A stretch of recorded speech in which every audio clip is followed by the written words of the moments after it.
Morning, everybody. Pursuant to Texas Open Meetings Act, this is a special call workshop meeting of the Commissioners Court of Hood County, Texas. Today is Friday, July the 11th, 2025. It's about 6 minutes after 9. We are in the central jury room of the Ralph H. Walton Jr. Justice Center at 1200 West Pearl Street. Do we have someone to do the invocation? Kevin? I will do so. Yeah. All right, please pray with me. Heavenly Father, Holy God, Lord, we thank you for this day, for this opportunity to come together and serve your people, Father. We ask that as we conduct business here, Father, that you will grant us your wisdom, your direction, Father, that we'll do things to closer emulate your kingdom here on earth. We thank you for your love, your mercy, and your grace. In Christ's name we pray. Amen. If you would, please join me for the pledge to the United States. I pledge allegiance to the flag of the United States of America and to the republic for which it stands, one nation, under God, indivisible, with liberty and justice for all. Now the pledge to the great state of Texas. Honor the Texas flag. I pledge allegiance to thee, Texas, one state, under God, one and indivisible. Okay, this is a workshop. Item number 1 is to review, is it IDE? IDE Bailey work on the jail construction analysis comparing the current state to the future state scenario. You're up. I'm just going to introduce this for just a second if people don't recall, but we did several months ago, the court hired IDE Bailey to do what we call an as-is-to-be comparison of the scenarios of doing nothing with the jail, continuing on as we're doing, paying for out-of-county housing and continuing on the current path, or what it would look like if we were to invest in building on the addition of the jail that was presented by the DRG architecture firm. So we hired IDE Bailey. This is Brent Mason, and he's been working on this for since March. He's spent quite a bit of time with Sheriff Deeds and his staff, and also with our county auditor and with Commissioner Andrews and I. So I think that the work's come together really well, and thank you for your time in doing this, and you have the floor. Thank you very much. Again, my name is Brent Mason with IDE Bailey. I'm a senior manager with the firm. I've been doing this kind of work for pushing 40 years, which is hard to believe, in kind of the finance accounting world, and done a lot of projections and forecasts throughout my career, primarily in the seats at the various places where I've worked. But I've really enjoyed doing this work. It's been interesting, and I think we've got a good product to share with you today. Do I have control of the slides? Okay, sorry, next slide. There we go. Briefly just run through the structure of my comments today, which will not be too long. I probably have about 10 minutes of comments. We'll look at the background of how we got to where we are, the methodology I used, the assumptions that we developed, which are key to the forecast, and then the results and findings at the end, the big hurrah at the end. So, again, as I mentioned a moment ago, we were engaged in March to do a financial forecast of the Hood County Jail operations. We developed 2 scenarios, and we've cleverly labeled them Scenario A and Scenario B. The Scenario A is status quo scenario, that she says as is. So if we do nothing to stay the course we're on, which is just taking the costs you have now, projecting them out with some assumptions. The jail expansion scenario then, which adds 161 jails to the current facility, that is the then what if scenario, and that's the one that has the keen interest of what that's going to look like. The jail expansion scenario presumes a successful bond measure in November of 25, which would provide $24 million is the current price tag roughly for the jail expansion project to add those cells. And then again, the information, the purpose was to develop information available to you all to be able to have an intelligent conversation, talk about what you want to do relative to the status of the county jail. The current jail has 192 cell capacity. Only 178 of those are really available to be used on a regular basis.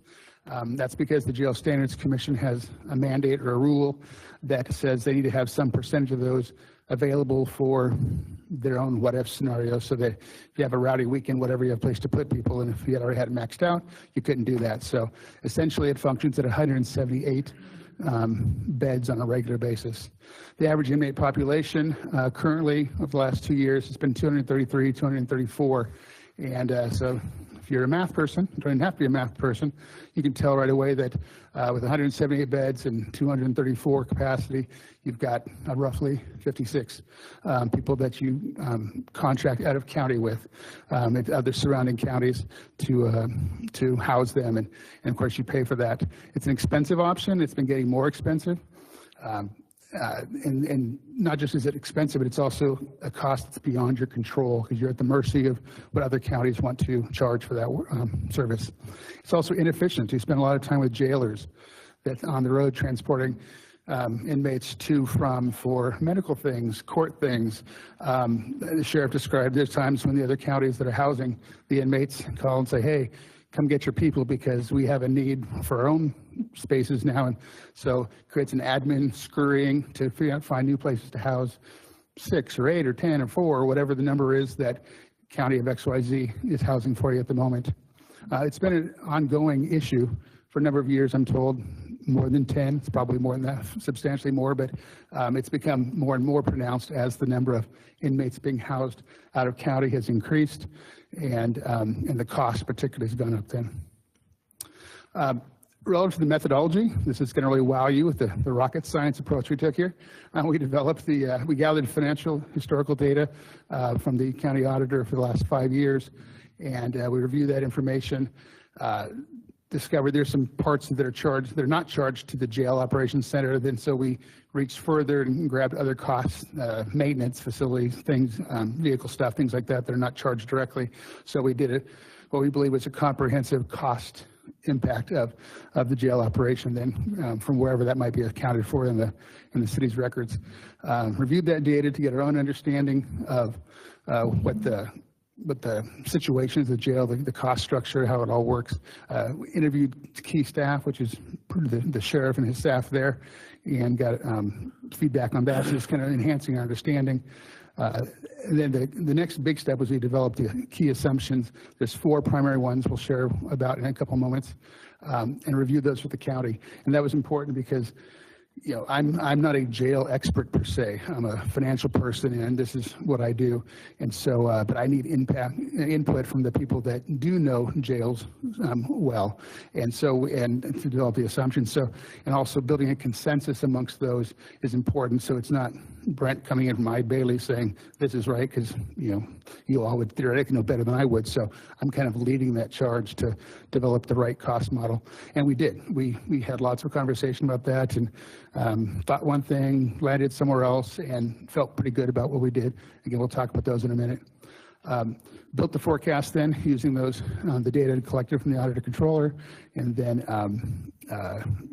using the assumptions we developed. When the jail opens, it is planned to open in 2029, we adjusted the cost for those items that would be impacted by more people, staffing, groceries, et cetera, and then finished the forecast model.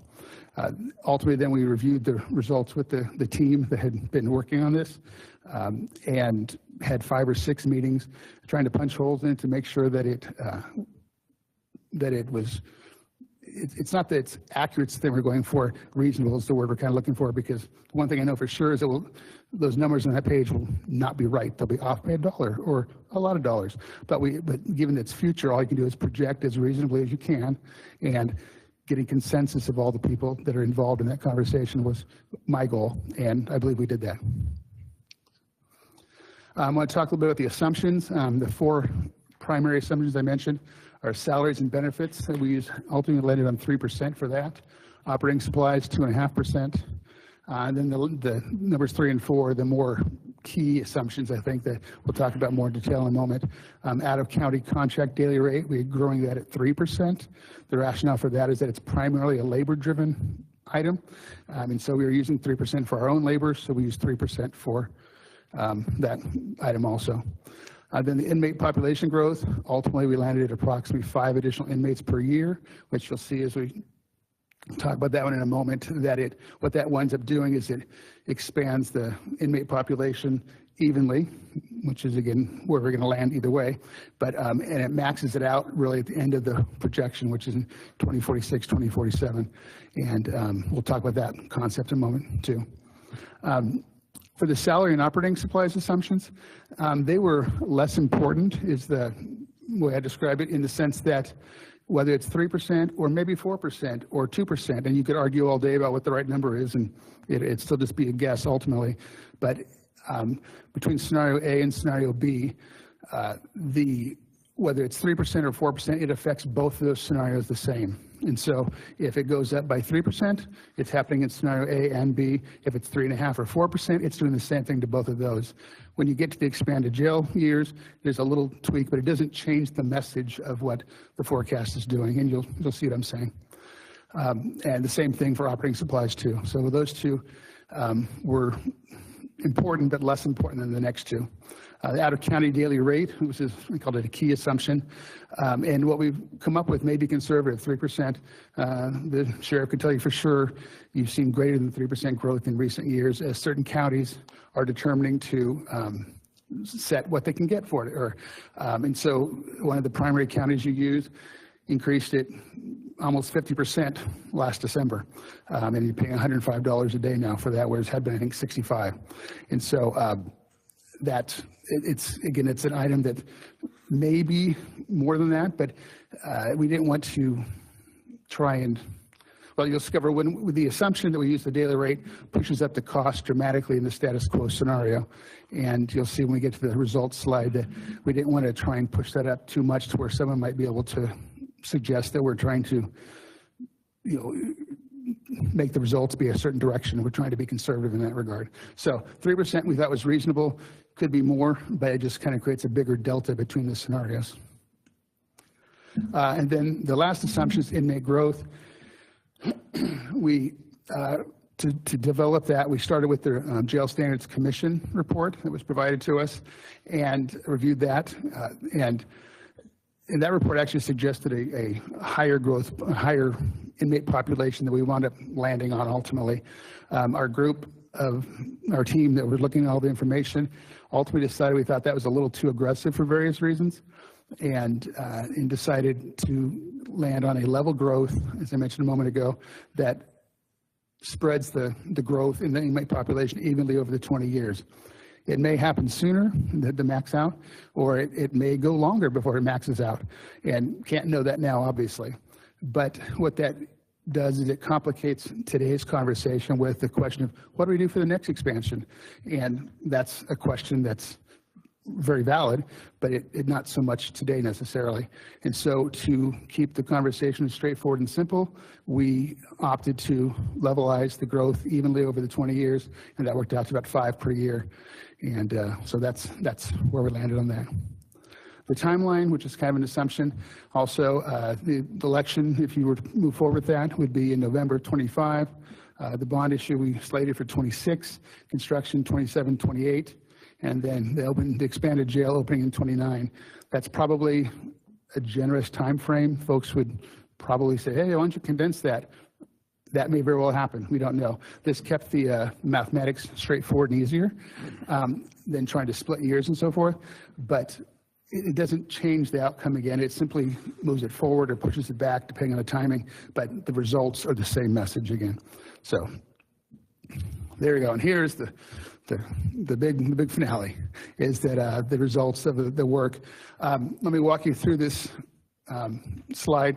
The column on the left in the dark blue is the results of the status quo scenario, or the as-is scenario, and that's $251 million to operate the jail between now and 2047. And then on the right column, the dark blue is the cost to operate the jail under a jail expansion scenario. and that's $178 million. So roughly $70 million more costly to operate in a status quo mode than it would be to incur the cost of expanding the jail, which is this light blue part on top. So it's $70 million difference to operate the two jails, but at the same time, we recognize that repaying the bonds you would issue to build the jail is also a taxpayer cost, and so that's a real cost. It's not a jail operation necessarily, it's debt service, but one bucket, it's all taxpayer money. And so we want to dump that on too and show that as a separate piece. So even if you include the cost of repaying the bonds and the cost of operating the jail for that through 2047, it's $42 million less expensive to go with the expanded jail option in our projection. This is the words basically I just said. I'll jump down to the middle section again. The expanded jail is 161 cells, and the expanded jail really enhances local control. I think it's one of the key points here, both the costs and the jailer safety. The costs are fairly obvious. The jailer safety issue is not being on the road, going back and forth. That's time spent away from doing other things, and more staff time than is necessary, and then the inefficiency as well I talked about with when you get the call to say, hey, come get your people because we need our jail spaces. The last point is an interesting one we threw in here also, that what you've been doing with other counties by renting their vacant spaces, theoretically you could do as well if you wanted to. Not a recommendation, it's your own discussion to have at another time if this all moved forward. But I did want to give you a snapshot of what costs would look like for that.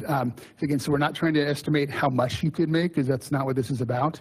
And there's so many decisions that would have to be made to make that a good analysis.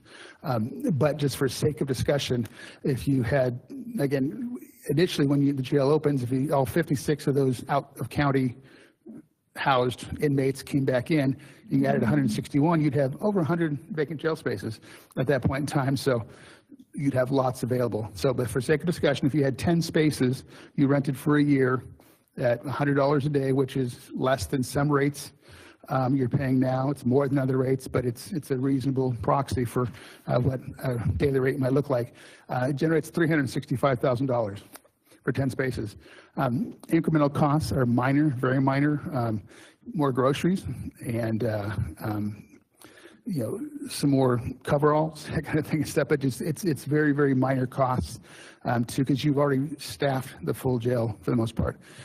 You could do some averaging if you wanted to, but the assumption we did is you staffed the jail up in 2 years.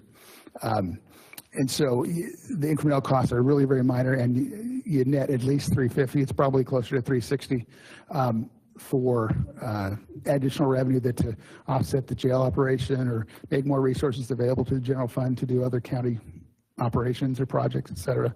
So it's just interesting information that comes out of the possibility of expanding the jail and having some vacancy yourself. With that, that's my presentation.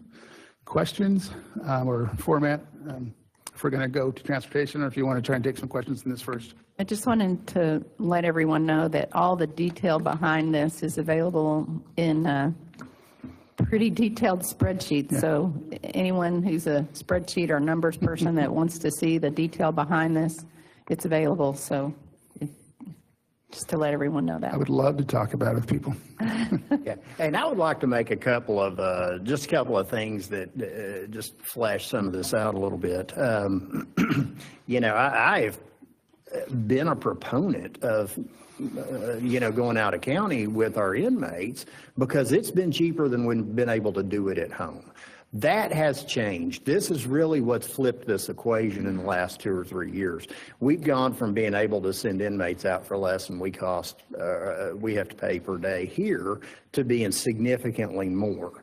And that's where the equation is flipped. And now, as you see over the next 20 years, it becomes a huge gap in there between what we can build and take care of it here in-house and what it would cost us to keep sending them out of county.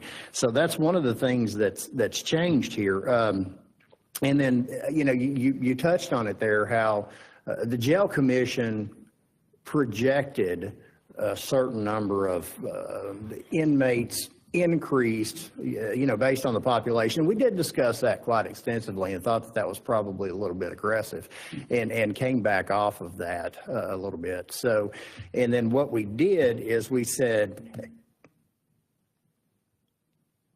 in a perfect world, and we're doing a lot of projections, we're doing a lot of assuming and guessing out into the future here, but in a perfect world, we hit that population of the new building as the debt expires, as the bond is finally put to bed. And that is what we aimed at. We said, okay, if our population is going to increase by 162 beds here, then let's make that bond, the dollar amount, work out to where we need that 168 beds at the end of 20 years. That's kind of where that fit into the picture here, and where that really seemed to make a whole lot of sense. So I appreciate the work that you've done on this. We spent a lot of time tweaking these things back and forth, and I think that this program is really, I think we're spot on with where we are, where we need to be, and moving forward with this. And so, just want to make those comments. It's been very interesting to talk to y'all about it. So. Okay. Anybody else up here? Sheriff, do you have any comments?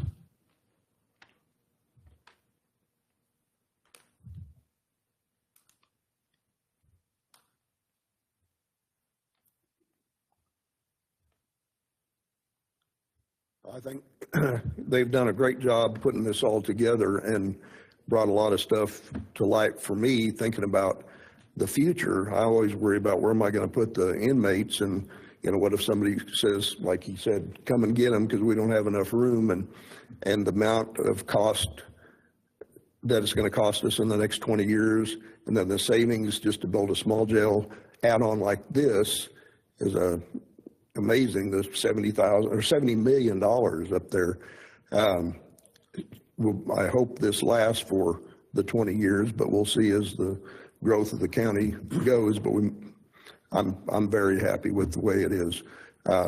Asked that the architects come in today if anything came up. We had talked about 20 million is what the number kept being brought up, but based on what we had before, it was still over 20 million. So it's just under 24 million to do it right. So if you have any questions about that, then the architects are here to talk about that. But yeah, I'm very happy with all this, and it's been great. At first I thought working with these guys, working with some auditors, and I love auditors, but I thought, Present company excluded, right? yeah, but no, I'm very happy.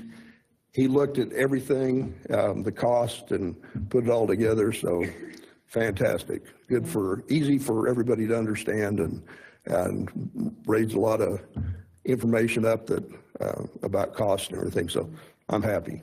Okay, well, this is this has been an issue for years and years, ever since I've been in here. Actually, I took office in 2019.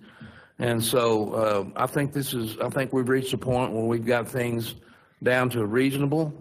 This is a reflection of the due diligence that I think we need to show the taxpayers that we are cognizant of what we're trying to do here and to do the right thing.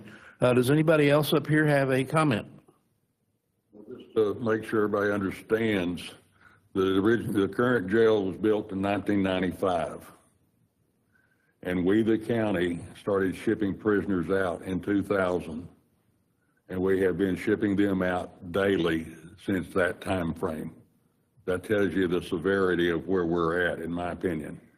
Right there is, and the numbers, the costs that we're paying, the bulk of what's out of county today is costing $105 per head today. That's the highest one that we're having to pay, but that facility is the only one that will take females. And the female population has increased dramatically in the last year, a little bit further than that, but dramatically in the last year as far as percentage. So, when we have no choice but to, go out of county. And I think we've got to try to strive to make sure that the citizens, the taxpayers, realize, this is where we're at. The information that were just presented, speaks volumes to how we go forward, in my opinion, from here. The last thing I'll say is there's, part of the reason, or the entire reason for doing this and having an outside company look at this, is to provide the taxpayers with transparency so that they can be informed voters if this is on the ballot in November. So I wanted to be sure that they have all the information and that we've done our homework and that we can provide them with as much information as possible to be informed voters. The other thing is that, as Mr. Mason said, that he put on here in the future 10 cells possibly to be rented out to other counties, but this also gives us the ability, as we've had multiple conversations about, the need to do repairs on the current jail.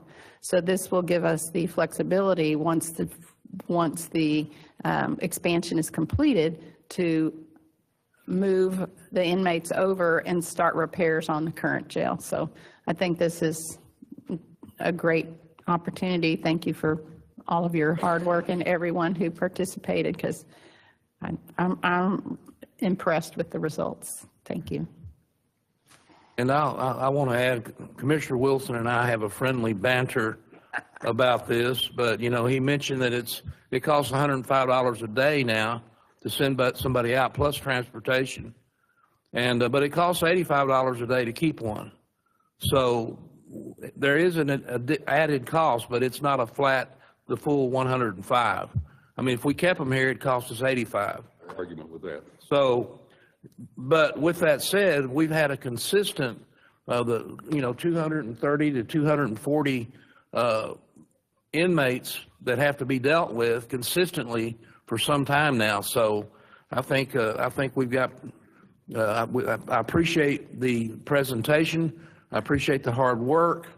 I hope that everybody out here can see that, and understand what we're doing here. And of course, any commissioner up here is available if you want to call one of us and talk to us about it. I'm sure I'm volunteering everybody, but so anyway, thank you, sir. And anything else up here? All right. So next agenda item. Discuss progress, timeline, and next steps with consultants ITS in consideration for future bond proposals for master thoroughfare plan and jail expansion, 2 issues. So you're up.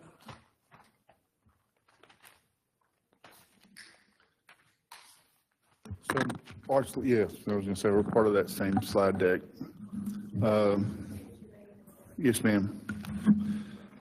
John Polster, Innovative Transportation Solutions. With me is Lisa Polster, Barry Hurd from our office. Then we've got assistants from Tignall and Perkins. We've got Ryan Jones, and I think I saw David driving here somewhere. We're really not sure what he does, but we like him anyway.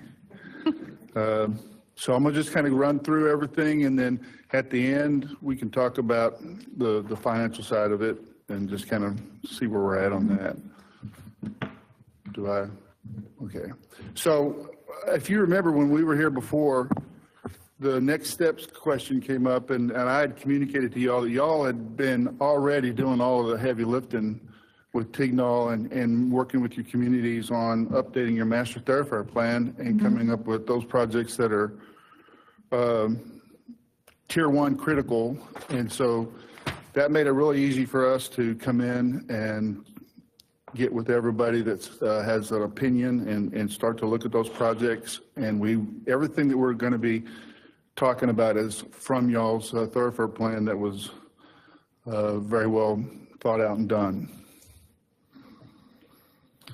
So just where we are, where we have been, back in April 24 through March 25th, y'all, like I said, did all the work to update and modify your master thoroughfare plan. In March, you adopted that thoroughfare plan. And then from about February to July, y'all have had meetings with each other, y'all have had meetings with your communities. We started rolling in, talking to you about the art of the possible on some of these projects and funding sources for those. And then today we're here at this workshop, and we're assuming we're going to have more than one on this because we want to make sure that the public, including our stakeholders and HOAs and neighborhoods, have a lot of opportunities to provide their input so that we know we're getting the product that everybody supports. And the intent is to bring to y'all a list of projects and a financial picture for potential calling of an election for both the jail expansion and the roadway bond program. Okay, so I throw around a lot of, there's a whole new language when you're into transportation. So I just throw a small glossary, and we'll start to add a glossary to every document we provide you because there's a very long list of acronyms that you use in transportation. And the first few we're going to talk about is when we talk about, you'll see we're referencing EA, and that means it's an environmental assessment. PS&E is what y'all normally call the design for a project, but in state and transportation world, you do three things with the design set. You do the plan set, you put together the specifications for the materials, et cetera, and then you provide the estimates so that the implementing agent will have everything they need in order to put the project on the street for procurement. And then you'll see we talk about on-system and off-system. On-system means that it's part of the state's transportation network that they're responsible for. And then off-system are projects that are not included in the state highway system, but in each one of these situations that we're talking about, all of these projects are functionally, from a federal functional classification standpoint, eligible for federal funding using Category 5 funds, which are STBG funds, which they can be off-system as long as they're a certain functional classification, and they also are eligible for what's called CMAQ funds, which is Congestion Mitigation Air Quality, and those are project funds for like active transportation, intersection improvements, stuff like that. So they fund differently. That's why we call them out.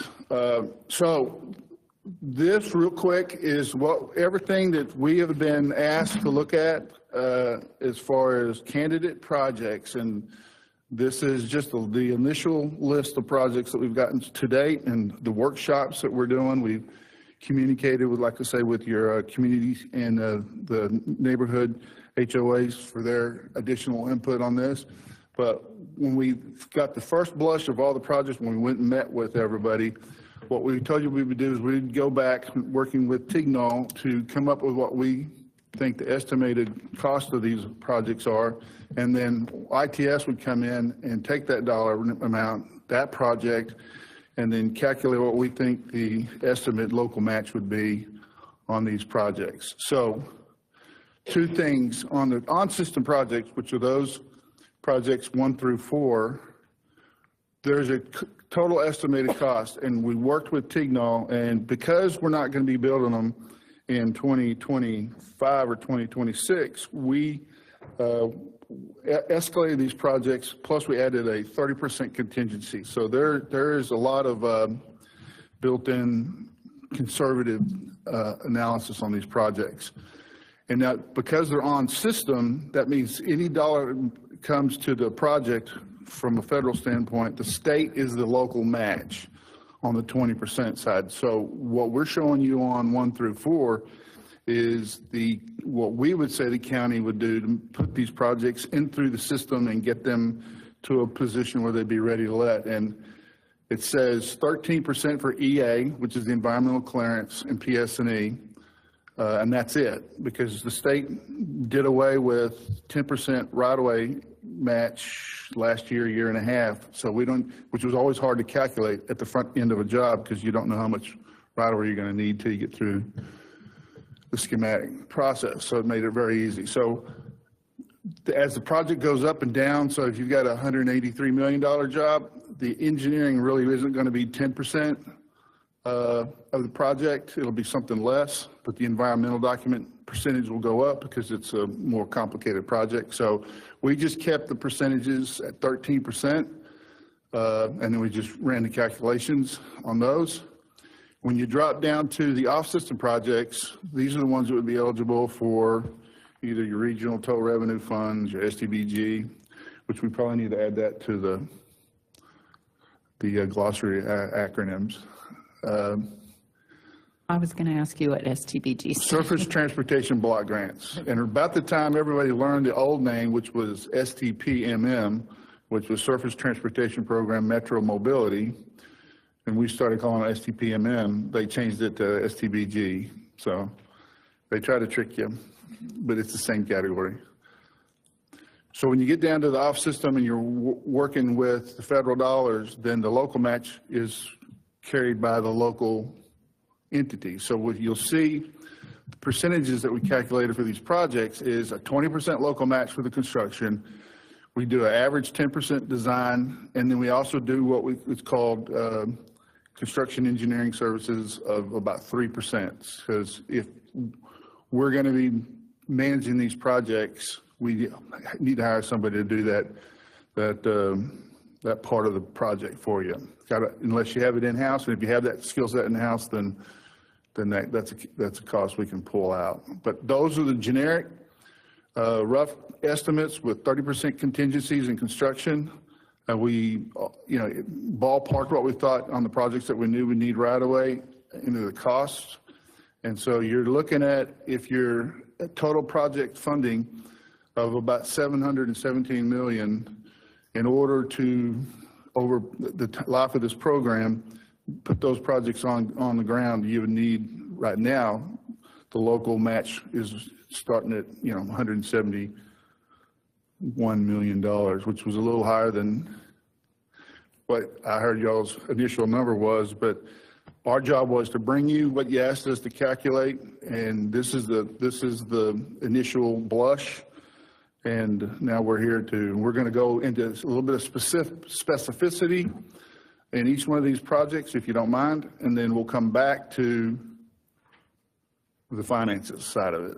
So the first project we were asked to look at were several intersection improvements along 377, which means they're on system, and the state's responsible for the match.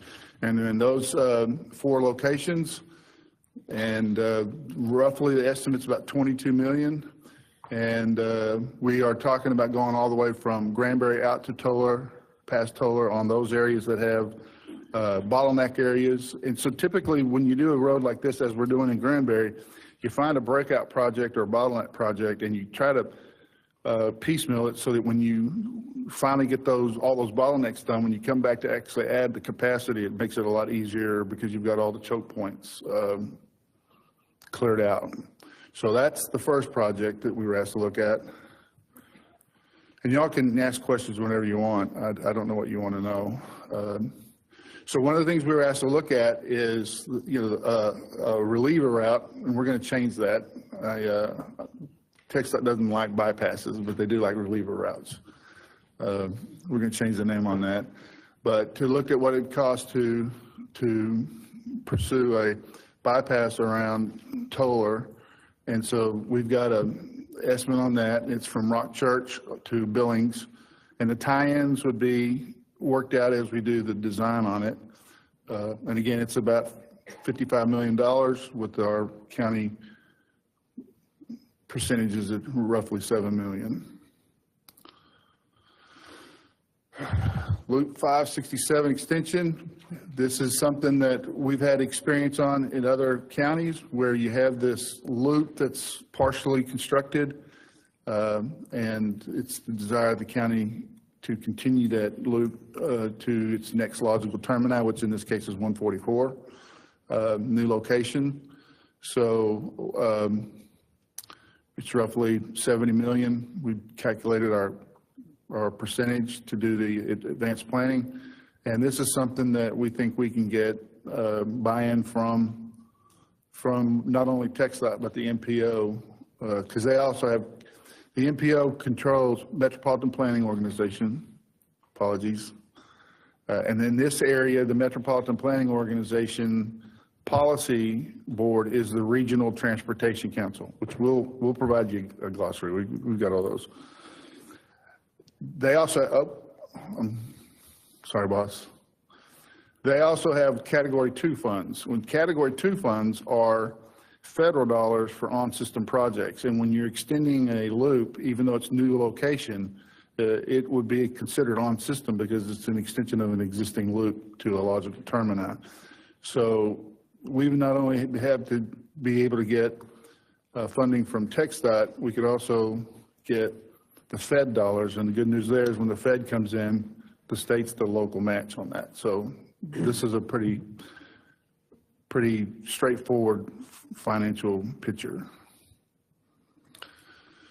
Okay, so this one's a little bit of a unique, but not really. This is what we're talking. The reason we put this in the on-system side, even though it's a new alignment, is right now, FM 167 is not really, it's discontinuous. It's got lots of curves and turns, and it's up against a lot of development and a lot of uses that are not conducive to a farm to market. So what we've been able to do in other counties is move a on-system project to a new location, and that becomes the new 167, and then the old 167 comes off system and just becomes a local road that can better accommodate the uses of that area. So what we're proposing, it's a fairly expensive project. Mostly what we focus on is getting it environmentally cleared, and then at that point we can build segments that we think we need so we can buy down the impact on that. But the intent is to get it cleared in the state to agree to swap the designations. And we've done this in Kaufman County on FM 148, and we've done this in Rockwall County on SH 205, where we moved it out of downtown Rockwall, and their road, John King, becomes 205, and 205 becomes Goliad. And so it's something that TxDOT's seen and understands, and that's what we're proposing here, and that's why it's on the on-system column. Okay, your Strouds Creek connection. This was something that we were looking at that was a part of your Thoroughfare plan, and we're talking about new location, and the cost is about $50 million in out years, and so your local match participation on this one is because it's below the line, your percentages are starting to go up because you had to be the 20% local match. Next project. So this is where I have to cheat and start getting my glasses out. Sorry. Okay. So this is the Mitchell Bend Highway extension, and it does have a crossing across the Brazos River, but it is eligible for Cat 5 and Cat 7, which are your STBG funds and your CMAQ, because it is open to the public and navigable by all comers. So this is a project that is straightforward in its approach. And if we do move forward with this, your local match is right at $22 million. Okay, Misty Meadows. This is an extension. It's also on your Thoroughfare plan. It's roughly $10 million. Again, it's the 20% match would be the locals, so your participation is right at $3.6 million if this project moves forward. Okay, so this is the Pecan Plantation South access. This is a project that, the single project that we would recommend chasing what's called regional toll revenue funds, which are not state and not federal. So they don't have the same limitations as the state and federal dollars. And this is similar to a project that we're doing in Rockwall County, where we've got a Village Parkway, Village Drive. It's a bridge that goes into a gated community over a railroad track. And so we're using regional total revenue funds as the 80% cost. And then the county's coming in and the city's coming in with the 20% local match and the engineering. So that's exactly what we're proposing here. You got the 35 million total, we got the 20% local match, and then the cost of our engineering. Now, from an environmental standpoint, there's not anything we have to do from an environmental standpoint is to the degree you have to do with state and federal projects, but you do have an environmental checklist. So because it's the Brazos River, we're pretty certain we're going to be dealing with Corps of Engineers. So there is a cost element in the calculations on what we'd have to participate in, because it's the Corps of Engineers. The two organizations you don't ever want to have to deal with when you're building a road is the Corps and the railroad, but not in that order. The railroad's much worse. So we've calculated that. We've got a financial approach for this if it makes it to the bond program, and that almost $12 million is what we think it's going to take from a local match standpoint to make this project work. Old Granbury Road, the big kahuna. So we've got the whole limits in here. We've got an estimate that also has fairly significant contingency. Right now, the local match requirement and the engineering, et cetera, is putting this right at 57 million, a little over. And this project isn't going to be, well, this will be eligible for Cat 5 and 7, so we will have to environmentally clear it. So once it's cleared, and we've got the 20% match for the total, we can only pick out certain sections of that road and build it as increments where the most critical sections are. So you don't have to build the whole road at once. We've got, in Denton County, we did a farm to market from basically the county line north of DFW Airport all the way to Denton, and we did it in 5 sections. And it took us about 12 years to do it, but it's open to traffic now. So we would recommend you, once it's cleared, you can build whatever segments you want based on your financial situation. So that's what we're recommending. Okay, Meander Road, I think Commissioner Eagle was saying that we want to take Meander Road and make it not Meander when we're done with it. We'll change the name. But the intent is to make that route a little more navigable. And so we've calculated the cost that also includes, some estimates for what we think the right-of-way will be to clear some of those curves. And then that's the match that we're thinking it is. Okay, Portal Drive. This is a project that we're looking at just because there's a railroad there and it's not the best crossing. We have heard, I've never seen it, but we've heard that when you work on these railroad crossings, there's a chance occasionally to get some railroad money. I never calculate that. If we get it, we get it. We don't. But that's our estimate on what we think it would cost. And even though this is relatively small project, because you're dealing with a railroad, if we're going to do, if this makes the list, this is something that you need to start on now because it takes forever to get through the regulatory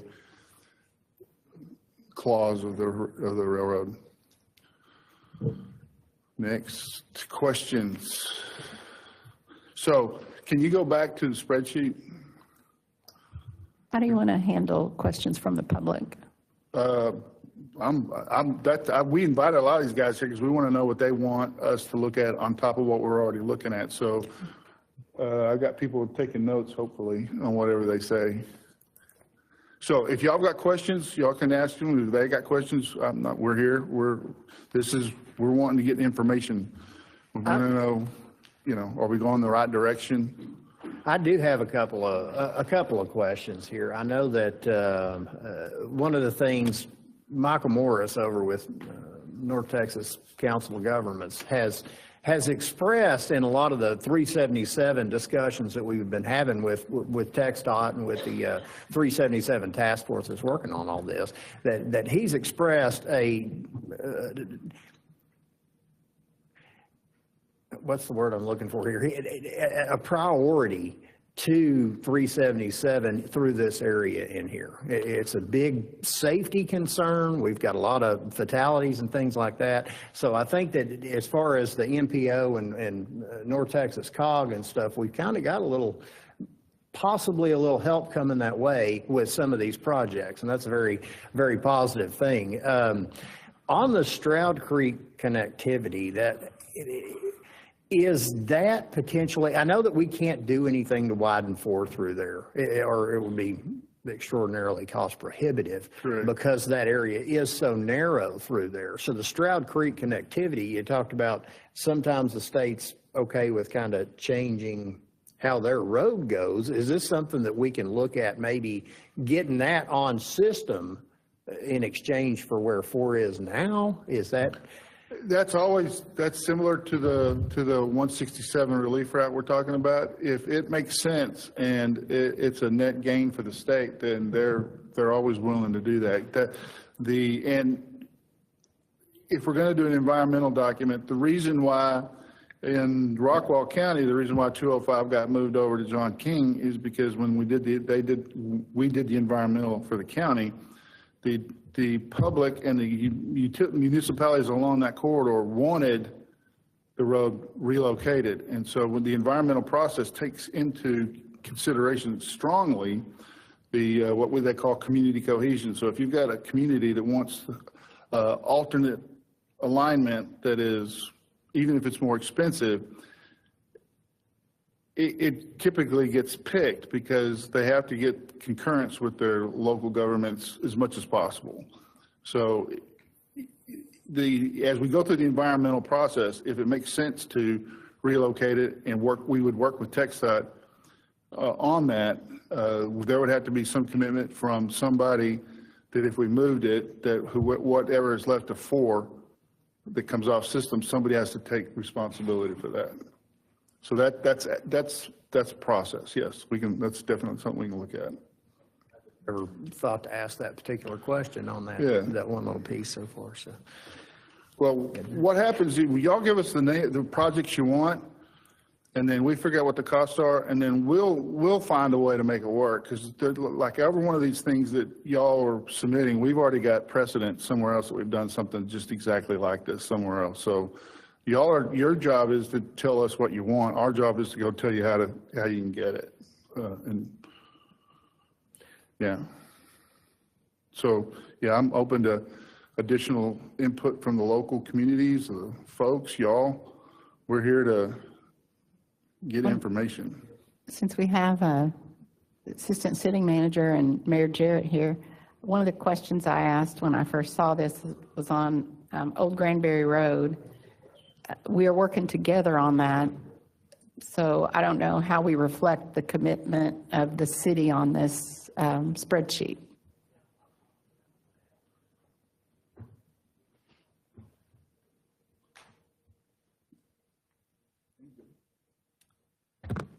Michael Ross, Deputy City Manager, City of Granbury. Deputy. No problem. The city, our request would be for the county to please consider funding the project entirely on behalf of all the Hood County residents, even those that live in the city of Granbury.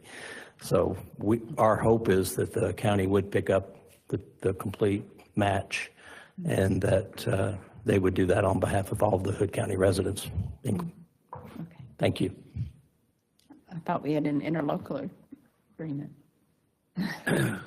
Any other questions up here, for instance? Well, we're going to harass before we them. get to the money part of it, as far as what he's shown everybody, are there any other questions on these projects? Come to the podium, please. Tell us, share your name with us. And Rebecca Fleming. I just wanted to ask, where can we find this online? In other words, if we want to go over this again, is there somewhere we can find that? So this document has been turned over to the county and the IT department. What we're going to eventually do fairly quickly is get a banner on their county's website. Okay, right. So when everything that's related to the road or the jail, all the stuff that Mr. Mason put together, it'll all be up there. And everything we do will just get fed into there. And what we're going to try to do is also, you can see where we're wanting comments, and we're going to monitor that. Okay. And if you've got projects you want us to look at, we're here today. You want to just tell us, we'll write them down and go have Ryan run the calculations on them. So the intent for the workshop and to go out into the community is to find those projects that are interested to y'all for us to look at, to see what we want, because that's the whole intent, is to get everybody moving throughout the county the way they want to. Okay, so these questions would be directed towards you and them as well. Will all of you, I guess? Come to the podium, monitoring- come to the mic, please. She's, Will all of you be monitoring the feedback then? Okay, great. So this Yes. is relatively new. This mailbox was just set up yesterday or day before and put on this, our master thoroughfare plan website. So we all have access to read the comments. Okay, great. That's and great. if you, We'll monitor on a daily basis. Okay. And if we get suggestions on projects, we'll run a quick calculation on them, and then we'll keep adding them to the list. And at some point, once the court decides where that cut point is, then we'll have to start figuring what projects do and don't. yeah, and if you don't mind, if you'd give your name and address for the county clerk, she's keeping up with this. Certainly. Rebecca Fleming, 3815 Peak Road here in Granbury. Thank you. Thank you. Mr. Copeland.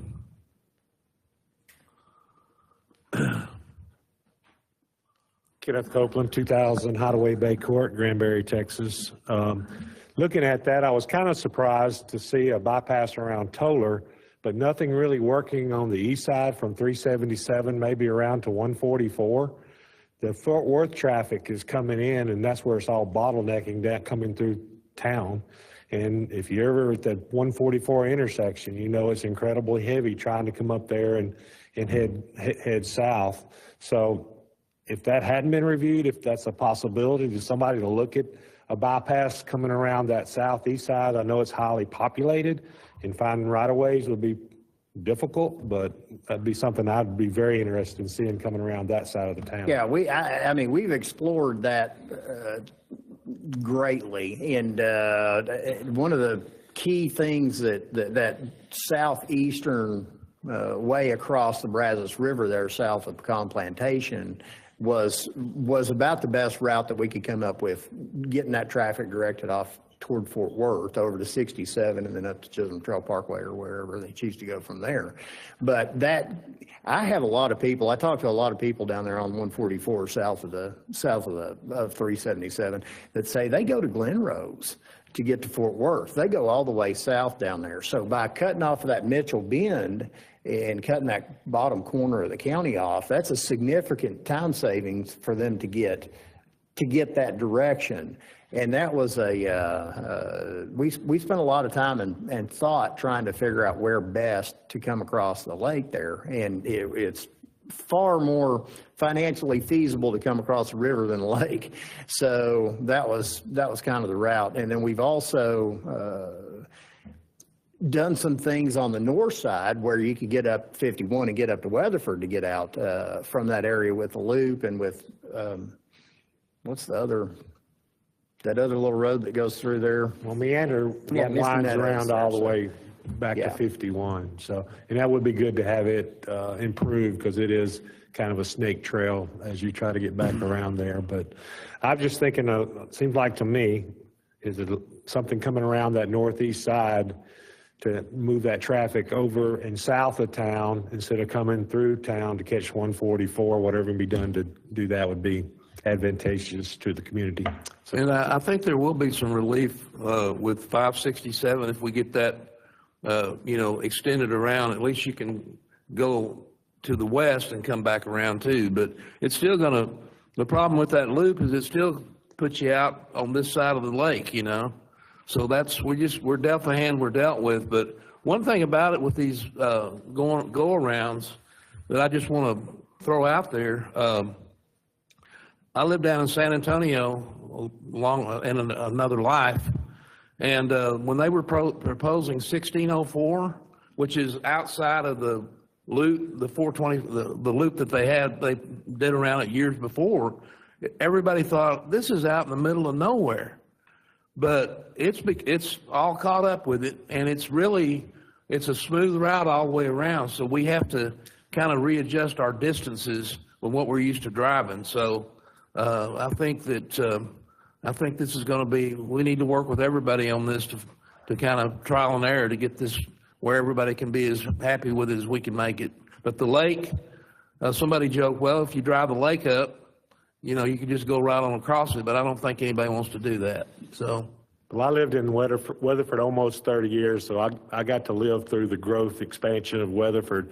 And Hood County, here it comes, because we're getting slammed now. I know out in my area there's multiple clearings that subdivisions are going in, and we're only going to see more expansion. And if we're not ahead on the roadway system as early as we possibly can, we're all going to be sitting on the roadway. So thank you. Thank you, sir. Anybody else? Mr. Mayor.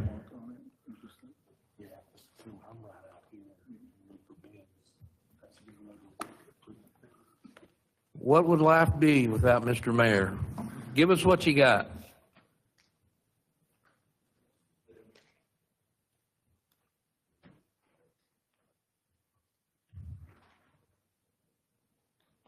Thank you, sir.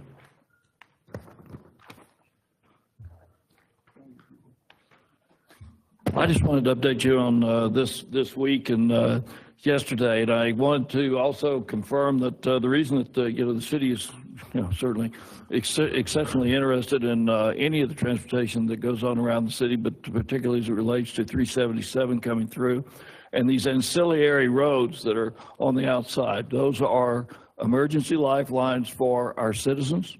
We need to make sure that, and we do, you do, make sure that those are available to us even when we have the construction coming up and down 377. So the timing on some of these projects becomes critical as it relates to the safety of all of our citizens.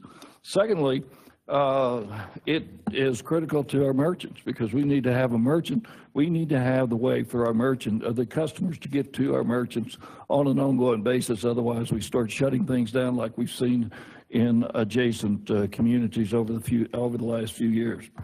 But I also wanted to bring you up to date on things that have happened just this week. Sorry, John. This week, I got a note, and I just gave it to you, asking me to be on the committee for the steering committee for TxDOT's Fort Worth District Transportation Master Plan Development. So we are at the seat. We have a seat at the table on the Fort Worth District Master Plan Development, which happens to include the 377 piece of business here. I also want to comment on the work that has been done on 377. It is because of the county and the city working through that. You know, I look at Commissioner Andrews over here, and everything that he said about what we need to do from here to Toller and up through Stephenville is now in the 377 corridor plan, which is going to be delivered sometime later, I guess in September, October of this year. Not only is 377 no longer considered to be what they call it, a Super 2 with turn lanes, it is now considered to be a 4-lane highway all the way to Brownwood. So that change has come about because of the work Commissioner Andrews, Commissioner Samuelson, who goes to the North Central Texas Council of Government Regional Transportation.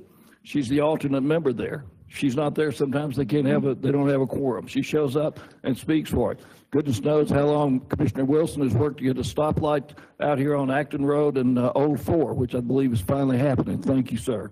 Mr. Eagle, Commissioner Eagle, we have the old Granbury Road here. It is going to be vital to the city of Granbury. We're standing up with you on making sure that that happens. I was at the North Central Texas Council of Government Regional Transportation meeting that they had there in Arlington. And I spent 2 hours listening to how DART is either going to or not going to survive, and mass transit is not going to survive up and down through Dallas. And what I learned about that real quickly is that they have more factions than dogs have fleas. It was absolutely a free-for-all. We, county, city, every city that's in the county of Hood are at an inflection point at this point in time. We start standing up, working with our consultants, which we have a common consultant here. I think that was a pretty smart move on everybody's part. We have an opportunity to move fast and to move forward. And I don't think that we should be thinking small at this point in time, nor should we be thinking this takes forever. Because at the end of the meeting yesterday, you mentioned Mr. Michael Morris. He comes over and he's got my lapel like this, and he says, look, you need to put together a task force, a steering committee, just like you did for the corridor, because I was chair of the North Corridor, 377 Corridor Coalition with TxDOT. You need to put that together from Crescent to Toller, which is, like I said, it's across the county. And come forward, because there's going to be funding coming available that if you're ready, you're going to get the funding. So my purpose here today is to say to us, look, we need to get together. In fact, Mr. Morris asked, he said, you and the judge get together and get me online so that we can put together this committee that's going to go make this happen in Hood County. We have a lot of visibility. We have a lot of people that have been very active. The four of you, the county, the city council, very active in making things happen here in Hood County. And we have the momentum, and we need to keep that momentum up and running. And it's not just, I mean, you think about what we've got. We've got Representative Slauson up here in Stephenville. We've got State Senator Birdwell sitting right here in town. We've got Kerwin in Somerville. We've got Alcott over here. I mean, these are all people that are friends of ours. County Judge Massengill, friend of Michael Morris. He's also a friend of Bedecker and the gentleman down in Huckabee, down in Erath, and Chambers certainly over in Somerville. I mean, we have a lot of backing at this point in time. And I'm just, I see what Mr. Poster and his group have put together here. I'm delighted. I'm absolutely delighted. This is not about a pie in the sky. This is about active plans that can be implemented. They need money, but as a city-county coalition that moves forward and goes to the right people that have the money, I'm sure that we're going to be able to get the money in a timely manner and get the things done that need to be done before, as you'll see on that paper right there, 300% growth comes to us between now and 2050. Thank you. Thank you, Mr. Mayor. I failed to mention that I think we're at the point now where we have a fairly good idea of the project mix.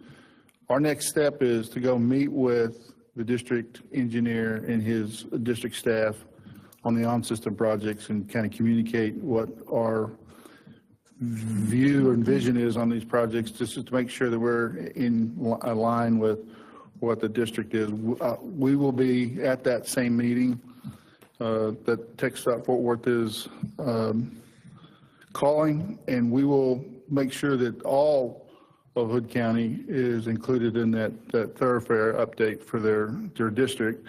And then we'll also go meet with the Michael Morris and his TIP team, which is Christy Gotti and Brian Dell, and walk the logic on what we're doing. And they'll see projects that they've done and the similar logic, so there won't be anything new to them. But that's part of our due diligence, is to make sure they know where we're coming to and what our vision is. And that suggestion that Mr. Morris made on the task force, I would also kind of expand it, that I think that we ought to start, fairly soon. I mean, we probably need to get past August 12th, but maybe start every other month meeting with the county and the cities, and we'll get somebody either from the area office or the district, and in other counties, we have somebody from the MPO show up, and we just set it initially and we talk about what the goals are, and that way everybody knows what everybody's doing, and it operates like a task force, but the initial phases, we're just kind of making sure everybody is on the same page on where we're going, and then once we get to that page, then we use that group to execute. So that's our next steps, even before November. Thank you. I know what I know, I just don't know what y'all don't know, so. But I think we need to get to the punchline. Right, so y'all see the number that I've shown you. I'm going to keep taking projects that the communities, because I think y'all have asked me to do that, to amass the total art of the possible, and then very quickly in the next 2 weeks, we need to start hitting a number that y'all are comfortable with, and that's really going to be y'all's call, as long as you do it long before August 12th. Probably need to be able to take the numbers that you put together, the specific projects, and actually identify for the final, if we go for the entire shopping list, or if we, pick the better ones to move people, which is the whole If it's process. okay with y'all, I was going to work with your auditor and your financial folks just to start calculating what this number is and how it impacts you, so at least you'll start having a sliding scale on. Right. So I'm going to keep you busy. Okay. We do have another workshop scheduled for the 25th of July, and then August the 6th. And we're going to try to get to as many of these communities as possible, whether we got to bug them online or go out there. Y'all have given us contact information from folks. We sent an email out to everybody, and we communicated that even if you couldn't be here today, go ahead and submit us your candidate projects, because you can't get selected if you don't submit. So we're gonna keep bugging them, because I know everybody saw what happened in Hayes County, but what happened in Hayes County was because they didn't know what they were doing, and they violated open meetings, and they did a bunch of things that were inconsistent with calling an election. We're not going to have those mistakes. But what I always counsel my clients is put as much effort into getting the public involvement and notifications out as much as you can. You're not going to be graded on how many people respond or say they've got the material, even though we tried to get it to everybody. You're going to be graded on how hard you tried, and we're going to make sure you try real hard between now and November. Yeah, I've taken a look at that Hayes County deal myself, and here we've been working on the master thoroughfare plan, for instance, for 2 years and plus, and we've had several meetings with the city, joint meetings. So there should be no surprises there. And as far as the jail, this jail's been on the table, on and off the table for what, 7 years? So and thankfully we've got, and one thing I'll ask about that. So we're really looking at, we've been talking about 20 million on the jail, but frankly, we're probably looking at 24 million. Is that what I'm hearing? What your architect came back with was right at 24. And so my argument is the time to get the number right is before you call the election, because once you call the election, and the number is harder to change. Well, we got to do that by next month. So we got all the time in the world. And we talked about, About a month. yeah, we talked about having, there'll be 2 propositions, correct? There have to be. A and B, one of them Correct. for the jail, let's say hypothetically right now, 24 million, and then one of them for what we can come up. We've talked about 50 million, we've talked about 75 million on the proposition for the roads. And that is, we're able to leverage that number. Would you talk to before we quit, would you explain about the leverage? Yeah, so if you can go back to that spreadsheet, possibly. And I can't do the math that fast because I graduated from North Texas. I'm sorry. Maybe there's some Aggies here that can help you. My son's an Aggie, my daughter's a Raider, and my other son's a Eagle, North Texas. So if we were 100% successful and we contribute that, you're talking about $170 million, get you $717 million in construction. So what is that? 4-to-1, 3-to-1, 5-to-1 return on your investment? 3-to-1. I'm gonna call that 5. Yeah, that's the CPA. I'm gonna call that 5. So that's what, when we go sell this to the community, when we communicate, we're gonna say for every dollar we spend, we're anticipating to get $4 back from other revenue sources. So that's pretty good leverage, right? It's perfect. It's great. In a lot of the other counties we do, we have, and y'all are unique because you have a lot of really big off-system projects. In other areas, they have a lot more state roads, and so a lot more roads are on the high end, on the top side. So your percentages of contribution are lower, and your contributions from others are higher. So 4-to-1, 5-to-1 is basically great, but we've been able to get 10-to-1 in other places because they focus almost solely on system projects where the state picks up the local match.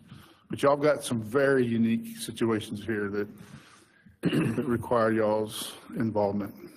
So we're going to be back here in 2 weeks, correct? We should have more detailed information on these projects because hopefully we'll have met with TxDOT and the MPO, either physically or virtually.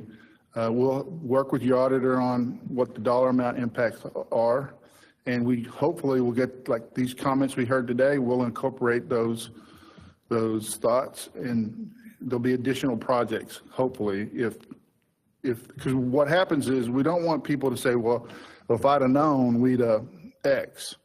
And so we're trying to get everybody to think about their transportation needs so that this is the best time to calculate them. So you should have more information when we come back. Yes, 2 weeks, and you'll have more information. Have you received any feedback from the emails that you've sent out? No, other than the few that said that they would be here today. Okay. We're going to go rattle a tree. Well, we also didn't have a spreadsheet when we sent out the notice that the workshop was today. We're gonna be irritating to get their information. Yeah. And we have our, go ahead. We have our Hood County News reporter here, so she's going to be putting out an article, and please include the email address for feedback. Any other questions? Okay, go ahead, Commissioner. Make you mad, did I? The on-system, county commitment totals to $42,762,590. That, just those 4 items, Yes. just for, And so what we'll do on the next spreadsheet is we'll put you a total for on and off, so right. you can see the breakdown. I'm just sitting there looking at the numbers, and that's what those 4 equate to. And then there's at least 1 or 2 specifically, probably 3 that I think we probably need to make sure we incorporate also. I mean, whether we incorporate the all 11 or not, but we've got to figure out which ones, if not all of them. Right, we're gonna tell you what the impact is to the number we have, and then Yes, sir. y'all will tell me to go pound sand or tell me what the number is, and we'll tell you what fits underneath it or whatever. Okay, It's very iterative. thank you. Public a timeline of what happens next. So say that November is successful, then what happens after that? So depending upon your financial situation, the next step is you have to go through the AG process to make sure the Attorney General buys off on all your process. That's another thing that Hays County kind of muddling the water on. And then once that's done, then you will work with your financial advisor, your auditor, and then the timing is when you go hit the market to issue. And that number will be determined. You can't start on $170 million all at once. So what we would do then come back to the court after it passes, even before we get the AG's approval, we'll start to say, okay, we think that the first issuance is X. And so X will let you to do these 4 projects. It'll be your first. And we'll do a spreadsheet that says first issuance, and it shows how much we're issuing and what projects we're issuing for. So that iteration will be, y'all will make that call on which ones you want to start with first. We'll recommend to you the ones we think you should from a timeline standpoint, because if you don't start, you never get to the finish line. But it'll go, the November passes, we get the AG's approval, you start working with your auditor and your financial folks on timing to go to the market. We work with y'all on how much that first issuance is based on whatever your financials are. And once we know that number, we tell you what projects that can be done, and y'all tell us which ones you want, and then y'all issue, and then we'll work with the auditor. We have this is where I get scared when I'm talking about auditor stuff, but we have a recommendation on how you do the issuances and how you account for the money, because we've learned over time that if you don't account for the total dollar amount in the bond program right off the bat, because a lot of county auditors and budget directors, they don't ever show anything in their budget until something happens. So you may have $23 million on FM 167 relief route, but you only spend $7 million on the environmental assessment. So what we experience in other financial trackings is the $7 million is the first thing they see, so that's what's in that project. What we learned over time is once you issue that debt for that project, we create an auditor account that says that there is a bond commitment of $23.8 million, so you know your first number, and what's available today, because it's been issued, is 7. And so you can encumber up to 7 until you issue again. And so there's a process we're going to show them we've seen in the past works best for longevity of tracking. All that'll be done behind the scenes. But we don't have to bug you with a lot of that, unless you want to know it. Well, we should be close to getting certified numbers from the appraisal district by the next meeting as well. When does that due? When? So that's on the day that so maybe we'll have those when we start. But because, we need to look at the effect on our tax rate. That's what I'm talking about. Yeah, when I talk about financials, I don't remember how many bonds I've done, but that's the first thing you got to know. Right. Because otherwise you get murdicated. Because a bond is just a line of credit to start with. But if you pass it, and then it's just sitting there. And we made some assumptions. Remember that if whatever X is for the bond, we were doing a 10-year level issuance, but we may not end up doing a level issuance because we may not need all of that first time, because all we're doing is the engineering. And as we get towards construction and your local match, then you may have to have a larger percentage. So we'll tailor what we're telling you need for your each issuance for only what you need for that period. And we also go to the granulation of, if we have an engineering contract that's going to go, we know it's going to go more than 3 or 4 years, we'll do a burn rate for that 2-year period if that's the time frame we're looking at, so that we don't issue the whole contract, we only issue what we think we need for that period. But there's some philosophies that I want to make sure I'm not simplifying or overstepping what the auditor does or doesn't like to do. So I'm right now writing checks that I can't cash. There's some lead work, besides the financial part of it, there's engineering, environmental, So okay, that's perfect. So concurrently, what we're going to be doing is several things. The AG, getting your issuance done, but also what we're going to be doing is, and I'm not sure where y'all are on procurement. I've seen y'all done it's in the past. It's very efficient, but on the on-system projects, we work with TxDOT to get that scope of services that they want us to provide. And then we will start to work with your purchasing department to put together a request for qualifications for engineering firms that we want to retain, the county needs to retain, for those both on and off system. And we'll do one RFQ with 7 projects if that's the first issuance. And I'm going to suggest that we also have a evergreen or a short list of firms that are pre-qualified, but we'll get into that. So we'll run that concurrent with getting the financials done, is getting the county ready to go out on the street to pick up engineering firms and to contract them and put them to work. And that's all calculated in those costs associated with each individual project. So a lot will be going on concurrent, but the goal is I would say if November, typically by May or June, we're actively pursuing these projects. AG, going to the market, getting the auditor set up, getting the RFQ scopes done, getting the project scopes to the purchasing department, getting it on the street, getting the firm selected, negotiating the contracts, and we'll help with that because we know what things cost. And then we'll make a recommendation and then put them to work. So there'll be a lot of stuff going on. We appreciate you coming. Anybody else up here have any last questions? Okay, so the next meeting with this subject matter will be 2 weeks from today. Hopefully, maybe we'll have the stuff from the appraisal district to give us some more guidelines on where we stand. But thank you very much. We appreciate everybody, and this meeting's adjourned at 10:32.